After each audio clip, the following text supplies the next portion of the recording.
Hey, welcome back to Things Above. Today I'd like to share with you a little bit about my Bible study time. I like to do it after lunchtime just because I've already taken that break during the afternoon and it's a good time to sit down and do that.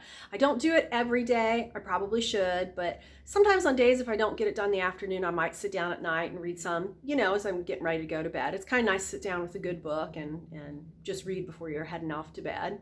I do it in my kitchen. Here's my kitchen. I haven't showed it. It's been a few years. Everything's the same except we painted that back wall. It used to be orange. Now it's kind of mint green. It's due for a repaint again. I just sit at the kitchen table. It's nice and comfortable here. I'll share with you this Bible. This is a comparative study Bible. I think it's Zondervan. Let me check. Yeah, it's Zondervan. It's a big chunky one. It's 4 or 5 inches thick there. That's because it has 4 different versions in it. I really liked this one. You can get other parallel Bibles that have different versions. They come in all different ones. This one has a couple that I like. I like the New International Version. I like the King James Version. New American Standard, it's pretty good too. The only one that's probably not one of my favorites is the Amplified. I mean, it's okay, but it's exactly what it says. The Amplified version is really expanded. Like you'll be reading verses, there'll be parentheses and extra stuff added, and it's just, to me, sometimes the Amplified for just general reading can feel kind of cumbersome because it just goes in and explains. But I would say maybe if you're a newer believer, you might like the Amplified because it explains a lot of stuff. If you have questions about stuff, there's usually parentheses and things going on there. But let me sit down and show you this a little bit. I got this one on eBay. The Bible itself wasn't that expensive. I think it was only about $5, but the shipping was a little expensive because it's heavy. It's got 4 versions of the Bible in it. It's heavy. But let me sit down, set up the tripod, and I'll show it to you a little bit. All right, well, let's take a peek at this. They call this a parallel Bible. I've also heard them called comparative Bibles. Like I said earlier, you can find these with many different versions being compared. So just find the one that interests you the most with the versions that you're interested in studying. This one, let me just get to the front page here. It's not perfect, like I said. I bought it used, but it's fine for what I'm going to be using it for. All right, it has this cover page here, and it just tells you all the versions that are in it, and I'll show you in a minute how it's listed. But it has, if you don't know the order of the books, which I sometimes forget, believe it or not, at 52, I still haven't memorized all these. I should, but it's okay. So it has, each of the books and where to find it. So let's just open up somewhere, anywhere, and I can just show you what it's like. So I'm going to pick this up so you can really see. So here's what it is, okay? You open the big book and you have 4 columns, 1, 2, 3, 4.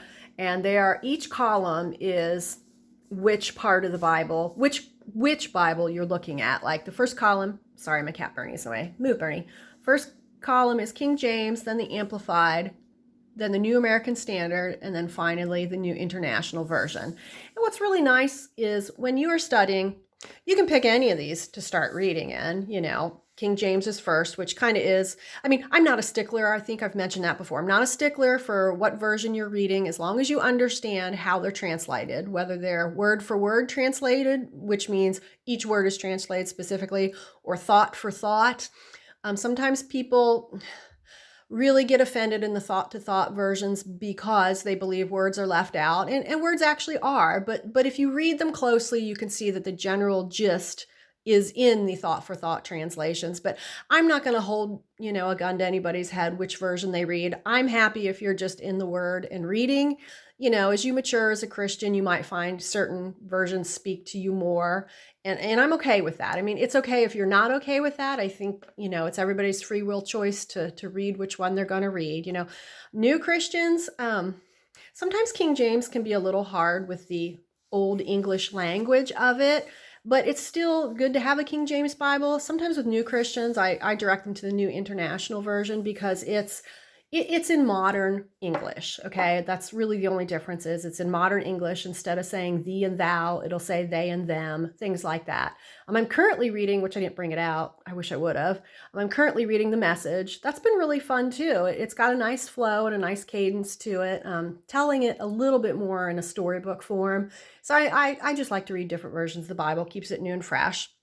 So anyway, like I said, you got your 4 columns, and when you're studying, if you come across a particular passage or something that maybe it's hard to understand, and you could read these 3 other versions, and, they'll say it in different words and different, ways that maybe you would get more understanding and more, you can really like get into the word. And because how it's laid out, I mean, it's really close. I mean, everything's right there.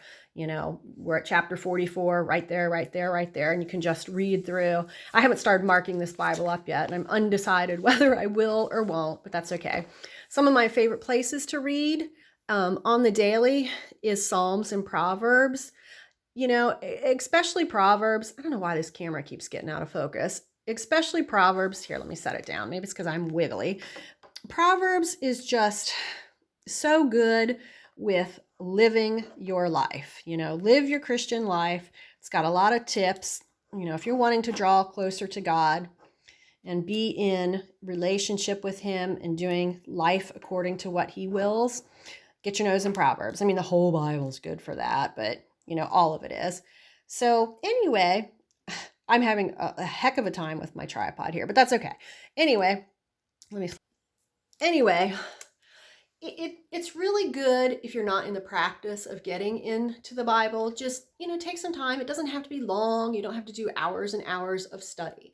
Just pick it up here and there. You can even get some devotionals. I think as long as there's I wouldn't get the kind of devotionals that are just the author just talking their own stuff each day. I would try to find a devotional that actually has scripture, scripture for each day, and then perhaps a study about that scripture, because I think it's important to not just follow an author or a preacher and their thoughts and feelings about scripture without hearing the scripture. I think it's important to read the scripture for yourself, and then it's okay, to expand upon that and do a study on that. But I think it's really important to actually read the word as much as you can. All right, well, that's it for today. I hope everybody's having a blessed and wonderful week, and I'll catch you later. Take care. Bye-bye.